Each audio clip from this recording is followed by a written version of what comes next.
everybody. I'm Misha. I'm Rachel. I'm Jenny. And welcome to the very first episode of Cue the Lights. It's a show for teens, by teens, and the iCarly of Princeton TV.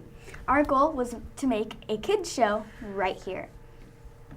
You can also follow us on Instagram with Cue.the.lights. So you can see behind the scenes and future guest stars. Besides that, after every episode airs, you can go on Vimeo and see us under Princeton Community TV. Some up-and-coming topics we'll be talking about is fashion, arts, dance, gymnastics, community service, music, and makeup.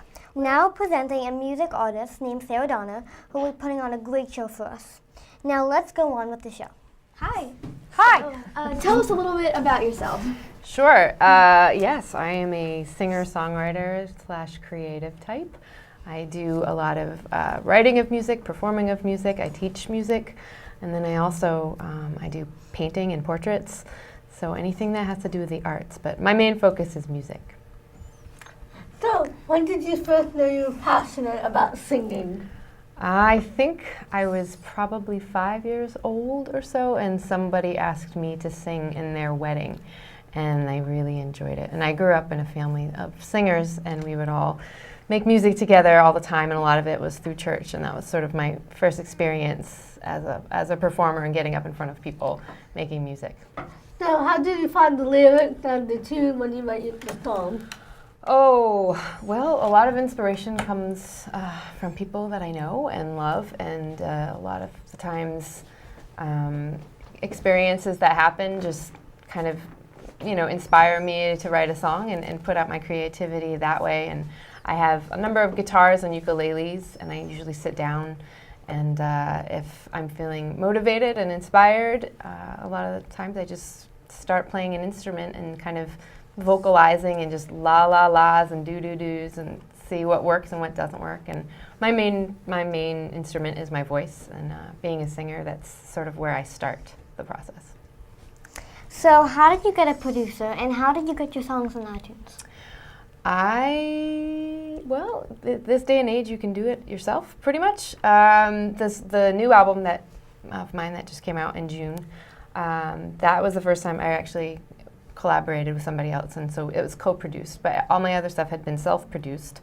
I took the chance when I decided to make music to try and do it myself. So and there's a lot of with the internet nowadays, anybody can put their own music online, and you can get your music on iTunes. I do mine through a company called CD Baby, and you just upload your content and you pay a fee, and they distribute all your music to Spotify and iTunes and anywhere that there's music on the internet. Pretty much you can get out there if you just pay money. So having money is helpful to get your art out there, but you don't need a producer. It's helpful to have computer skills, and it's not too difficult for people to do it on their own these days. So how do you deal with your recording materials? Like the computer and software, that kind of stuff? Okay. Well, when I started, you can if you have a Mac, you have GarageBand. It's really simple. You could just open the software and you can record stuff. And once you kind of get past a certain point, there's different kinds of software that are for professionals. I use one called Logic. There's another one called Pro Tools. And I just, bought Pro Tools for Dummies and started reading. And then I get recommendations from other friends of mine who are professional recording artists about what their favorite microphones are, what their favorite equipment is, what cables are good cables. And so a lot of it is word of mouth and just asking around and kind of trial and error, a lot of error. And eventually you get it right, and hopefully you're happy with it. Besides singing, do you have any hobbies that you really enjoy to do in your free time? Let's see. I'm not a cook. Definitely don't do that. Hobbies. I feel like it's mostly music. Yeah. Animals. I love animals. That's it. I think music is my hobby. I've been painting, like I was talking about, doing portraits. I've just recently started doing it as a business move, and I'm hoping that that works out. And yeah, that's a good question. Nope, I'm just boring. I don't have any hobbies. So obviously you have a lot of cats. How do you spread your love equally to all of your cats? Oh, a lot of wet meat, yeah. No, yeah, I do. I have 5 cats in I call it my permanent collection, and then I also foster for the organization called Trenton Cats. So usually I have my 5 cats plus 4 kittens or so, 3 or 4 or 5 kittens, and basically I live in a small apartment and they've learned to get along, and I don't have children myself, so they're kind of like my children, and so they get my attention and my love, and yeah, food is a helpful way to lure an animal into your love. So how do you make your music videos? Music videos?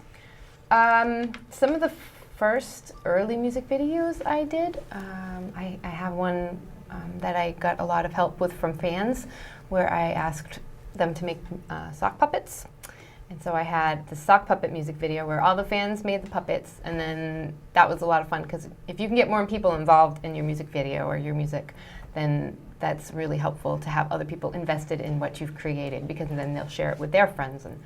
And so again, word of mouth and knowing people that make music or make music videos, you just ask somebody to help you out. And I worked in theater for a long time, so I also have the ability to make scenery and paint sets and stuff like that. So that's one way to do it. And I mean, some of the simple YouTube videos I have were just, made with my phone going like this, or, having helpful people on your team that enjoy your music and want to help you. It's pretty much key to doing that. So I have, there's a nice guy named Mike who lives in Philly who did my last music video, and you need people who have their expensive equipment, and hopefully they'll let you borrow it, or they'll jump on board and help you make your music video, and then you sit down with them and you edit it and eventually put it up on YouTube, and just cross your fingers. So is it scary singing in front of a crowd? Once I'm singing in front of a crowd, I am not scared anymore, but right before I do, I am always anxious. I get nervous in my belly, and I usually, have to go shake it off, and yeah, I do. I still get nervous. The bigger the crowd, the more nervous I get, I guess. But I always enjoy, once I'm there performing, I'm at home, and I'm happy. So do you know any celebrities?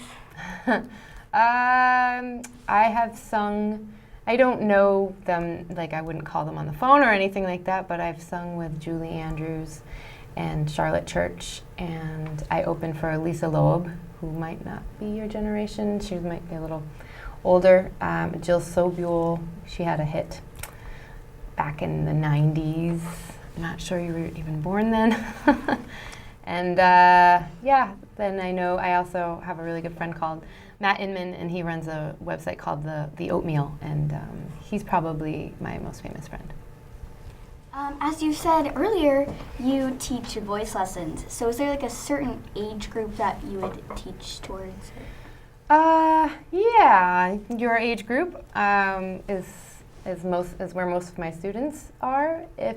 If they're younger than 10, I won't teach, just because the voice starts to develop at a certain point, and before that, it's not, doing voice lessons to really young children isn't very helpful, because they're probably not going to go home and practice singing, and the voice changes by the time you get older. But it's never too early to start getting into good habits of breathing and posture and sitting up straight or standing up straight, and that kind of music making is something you can do with all ages. But the specific voice lessons, it's usually I start around 10, 11, 12. So you make your own music, and I'm assuming that you listen to music too. So do you have like 3 of your favorite, like pop singers? Oh, yes. I have a lot of favorite singers that probably aren't very well known, but some of the top of my list that you might have heard of, Imogen Heap is probably my top one. She does electronic music. And then I also like Regina Spektor. Have you heard of her? Anybody? No? Regina, she plays the piano. Okay. All right, how about Kesha? Yes, Okay, only yes. one. I love Kesha. She's my guilty pleasure pop singer. Yeah. Wow. Do you like, if you had to choose, Selena Gomez, Ariana Grande, or Taylor Swift, Which is the best? Okay. I'm gonna pick Taylor Swift, and I'm gonna tell you why. It's from a teaching standpoint. I find that her music is actually really useful for girls who are starting out on guitar because most of them have seen Taylor Swift and want to play Taylor Swift. And a lot of the pop music is very simple to start and to pick up. So I've used a lot of Taylor Swift music in my teaching. I don't listen to her for recreation and in my car or anything like that, I guess. Yeah, I might go with Iggy Azalea if I was going to listen to one in the car, I might listen to more Iggy Azalea. Yeah, we love But, Iggy. yeah. So we will be right back, but yeah. Now, here's Sarah Donner performing number 13 from this CD, Rogue.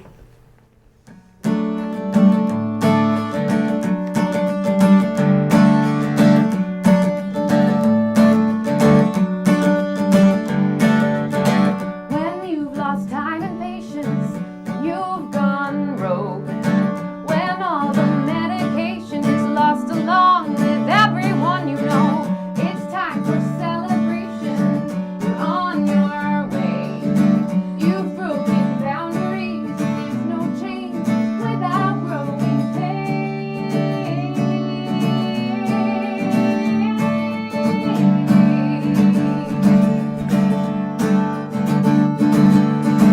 Stop listening to the ghosts that only ever tell you no, no, no. 'Cause when you look at them, you just see through. They're just prisoners of empty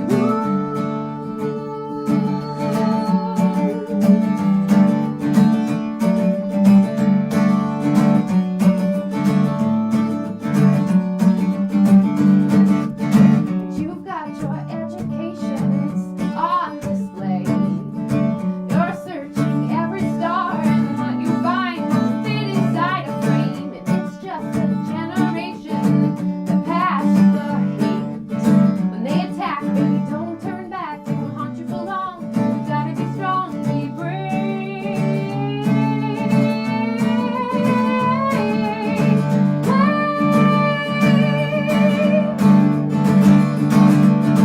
Stop listening to the ghosts that only ever tell you no, no, no.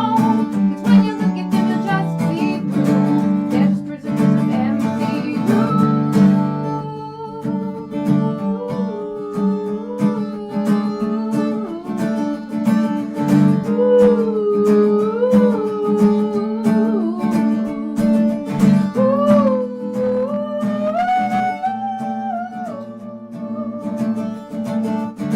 Stop listening to the ghosts that only ever tell you no, no, no, no, no, no, no, no, no, no, no, no, no,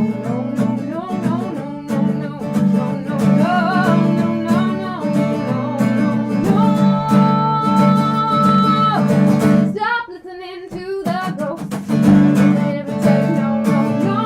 'Cause when you look at them, you just see through. They're just prisoners of empty rooms. Stop listening to the ghosts that only ever tell you no, no, no. 'Cause when you look at them, you just see through. They're just prisoners of empty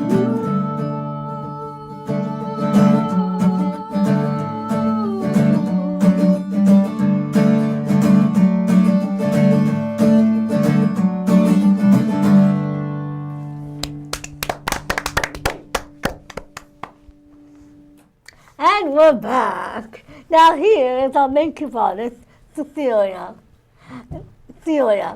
Straight from Blue Mercury, which is a professional makeup artist, spa, and skincare. Thanks for having me, girls. We have a few questions for you. Absolutely. Okay, so when you're applying makeup, do you think there are rules or more just tricks and techniques to applying makeup? I never want to use the word rules with makeup. There absolutely are none. Are there amazing techniques that you can use to enhance your look and to make yourself look a little bit better? Absolutely. But makeup, it's an art. So there's never rules to apply to an artistry. It's whatever you like and how color best plays on you. Lots of teens are wearing makeup these days. Does it affect their skin in the future and make them look ugly? No, but that is a great question. The most important thing you can do starting in your teenage years is the good practice of using great skincare. Young girls like yourselves have beautiful skin, but you should be washing your face about twice a day and just applying a little bit of moisturizer and some sunscreen to keep your skin protected. If you wear makeup throughout the day, it won't ruin your skin as long as you don't go to sleep in it. So it's not a bad thing if you want to put a little bit on. So you are a makeup artist. Where do you go to school for that, and how many years? You can get a degree in aesthetics, and it's about a 3-year course. Many artists will get their schooling, if you will, through working with different brands. Many different lines like Bobbi Brown, MAC Cosmetics, Laura Mercier. They will incorporate you into their own schools and train you on how to use the lines. But you can get a professional degree in aesthetic schools, and it's about 3 years. Also, you said about sunblock. When do we really have to start worrying about, wearing sunblock and wearing hats and, protective clothing or whatever? You have to wear sunblock every day of your life. Even in the winter months where you think the sun hasn't shone for a few days, it's still penetrating through. And, for young girls like yourselves, you don't have to worry about aging, but you do have to worry about not getting sunburns, especially in the summer months, but still in the winter. So use a light sunscreen every day. And have you ever had celebrity clients? I've had a few celebrity clients through the years. My favorite, though, was actually a designer.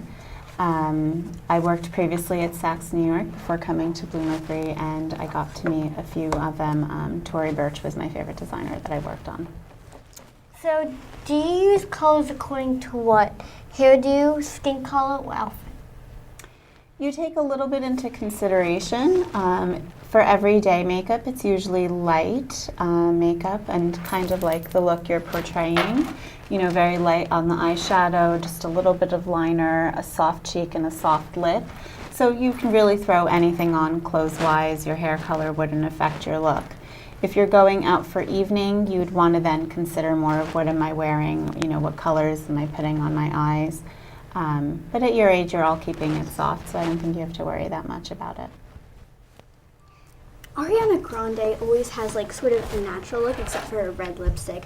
I always like her look and her hairdo.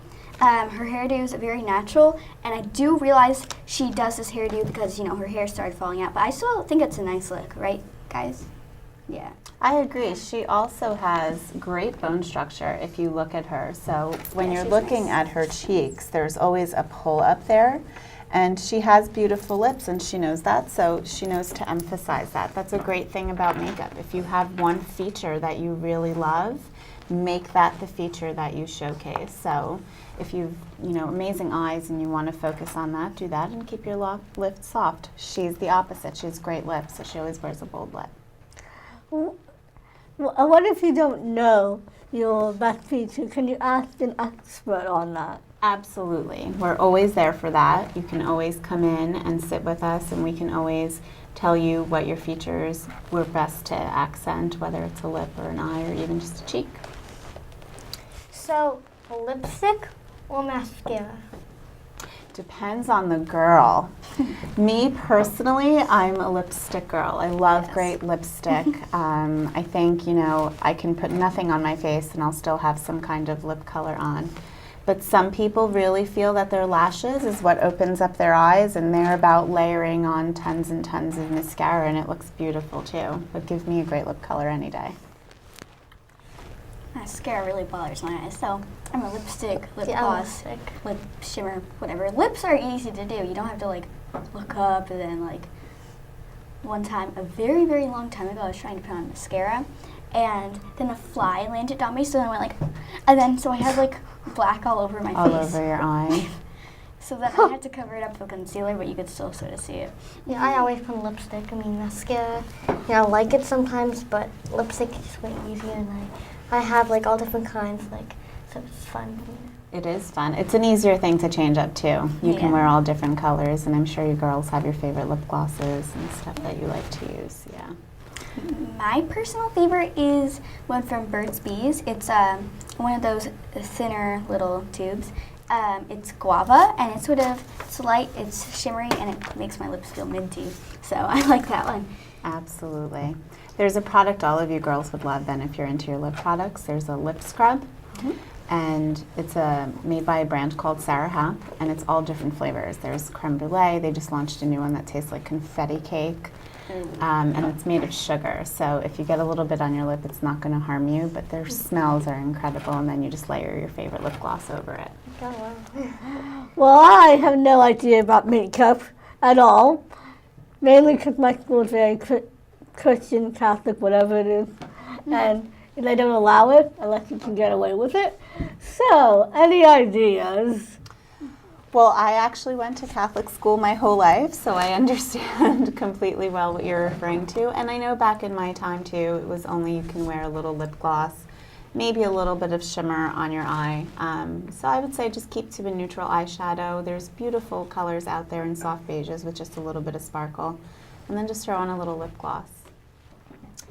I love this lip color, so you have that. Or Not with me currently, but we do have colors, and she has a base lip color on in a very soft pinky mauve, and then she accented it with a little bit of shimmer gloss in the center. It's a really great trick and ways to make your lip look a little bit fuller. As a makeup bar care artist, do you ever know about the shape of their faces? Absolutely. There's a huge technique which is called contouring of the skin. And depending on the look that you want to, everyone's face shape is going to look different. And, you know, plenty of people bring us magazines all the time and they say, you know, I really want to look like this. I'm going to this party and this is the look that I want. But you might not have the eye shape that that person has in that magazine, or your face structure might be a little bit different. So we know how to contour the face to lift in a cheek or to kind of soften out a cheek if you have too structured of a face. So that's where having a really great makeup artist when you have an event comes into play, because we can really play up the features. What would you say if we each were going to a dance? Which would be the best way to contour and accent that? For you girls, you all have such beautiful eyes. I would just concentrate on some pretty eyes. And for example, you're wearing a little bit of darker liner towards your lash line, accented with a little bit of shadow over that. It just really opens up the eye, gives it a nice soft focus, and then a little bit of mascara, and you're done to go. You don't need a lot. I mean, you girls are beautiful. thank you. Yeah. I think I have a heart-shaped face. Do I? I'm not. I've been told that I have a heart shape. You come towards a center in the middle as a heart by the chin, so I can see that people saying that to you, absolutely. Yeah, I went to modeling camp at Mercer, you know, during the summer. And yeah, we did a whole bunch of that. We had like different poses where you have your face, and then we got this worksheet that had like different face shapes and how the lights would hit them, so what corrections they would need. Right, and what angles you'd have to look at for modeling, absolutely, yes. And your face shape would definitely make a big difference in how it comes out in print. That's one thing all your celebrities are very familiar with, of which way to angle and to contour and to shape their faces for magazine and for print. Yeah, I've noticed that Ariana Grande, she always has her head going to her left, or maybe even up a little bit or down a little bit, but always to her left. I guess this is her good side. That's her good side, absolutely. It kind of gives it like the doe-eyed look. She does have a doe-eyed look, you're absolutely right. It keeps her very wide open. Yeah. So is there a common mistake when applying makeup? I don't think it's a mistake. I think it's a matter of being mismatched. None of you girls have foundation on. You don't need it. You have pretty flawless skin. But as you know, a few years down the road, the biggest mistake I see people make, if you want to call it a mistake, is wearing the wrong foundation color. And then you walk around and you have demarcation lines, which just basically means that your face and then your neckline are two separate colors. So when you're looking for a foundation for yourself in the future, it's really important to get professionally matched and to make sure you're in the right color. For models, they all have a certain look. Does that have anything to do with their face and makeup? Not necessarily. When models are doing their work, they will always work with a lead artist that creates a look for the models. So whether it's a runway fashion show, whether it's a print magazine article, there is one look that is pre-created for them before they even meet the models. And that's usually a look that's agreed upon by the makeup artist and the designer to really convey the look that they envisioned for their line. So is there a difference, like, I do modeling and ads and magazines, like, when they, like, make you up, is there a difference between that and modeling and that in, like, everyday life? Absolutely. When you're modeling, the makeup is usually a little bit heavier because the way it has to look on print is a little bit different. Colors are much more accented than you would wear in everyday life. Most people wouldn't walk around with the amount of makeup on that you put on a model for print work.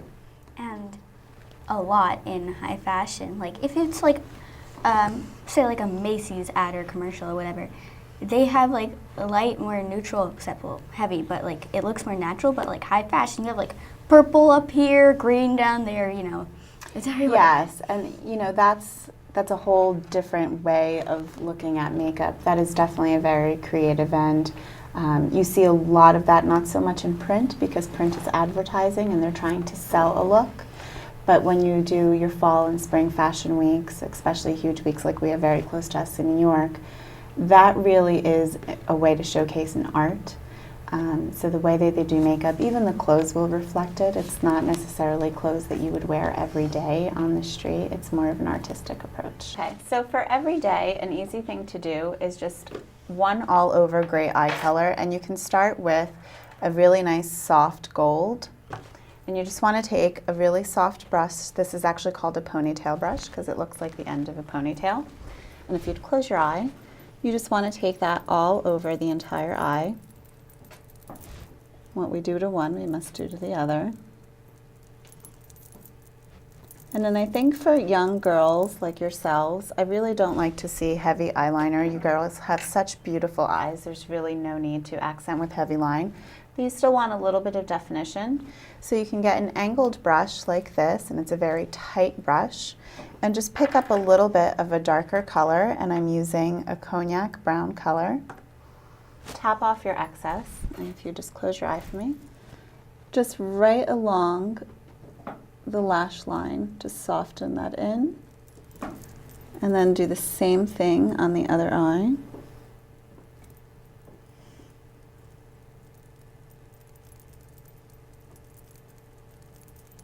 And open up, and then if you look up for me, you can just run a little bit down on the corners of each eye. And that's a really soft look. You can always add a little bit of mascara to that if you want in the end. Wow. And then, just to finish it up, you can take a little bit of blush onto a soft feathered brush and smile, accent those lovely little cheeks. Well, thank you so much for coming. Thank you for having me. Yeah, and thank you for our awesome makeovers. Yes, I love them. Enjoy them, girls.